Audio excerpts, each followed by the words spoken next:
الحمد لله وكفى وسلام على عباده الذين اصطفى أما بعد أعوذ بالله من الشيطان الرجيم بسم الله الرحمن الرحيم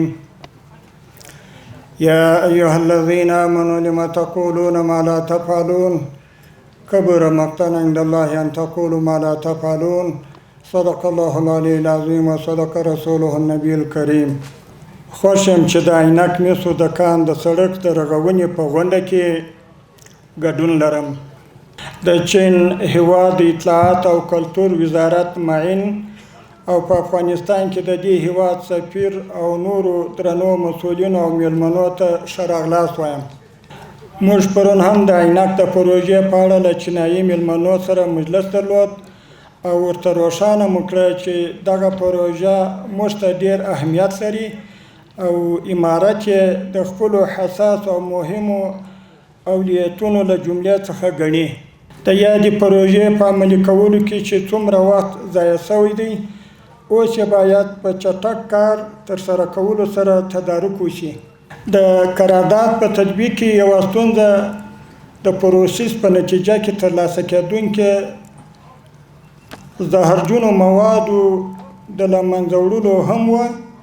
الحمدلله د دې لپاره په داخل د افغانستان کې کافي مواد او ذخایر وپېژندل شول چې دا ستونزه نوره کاملا حل شوه او د دې پروژې د کار پر وړاندې هیڅ معقول خنډ شتون نه لري. د چین هیواد د اطلاعاتو د معین راتګ امید راکوي چې د پروژې عملي چارې به ژر پیل شي. د پروژې د مصارفو لپاره د پیسو د انتقال د زمینې برابرولو لپاره مو افغانستان بانک ته لارښوونه کړې چې جدي اقدامات وکړي.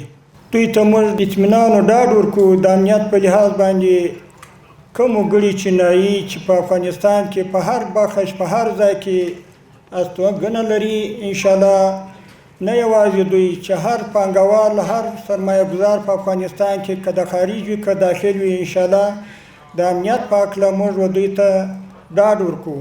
په اخر کې د دې پروژې چې ډېره یو عمده او لویه پروژه ده، مبارکي وایو ټول د افغانستان ولس ته.